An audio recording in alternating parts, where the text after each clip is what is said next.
welcome everyone. Today I'm going to show how to transfer AT&T number to new carrier.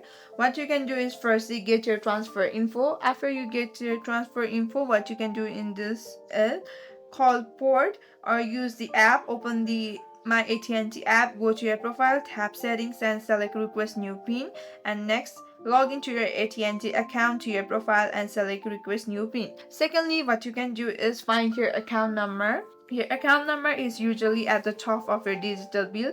You can also find it by logging into your AT&T account on a web browser. Thirdly, what you can do is give details to your new carrier, your AT&T phone number, your AT&T account number, your number transfer PIN, and the billing zip code on your AT&T account.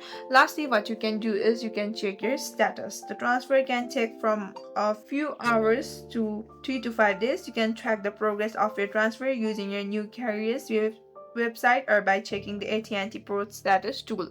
If you still have any questions, you can comment down below.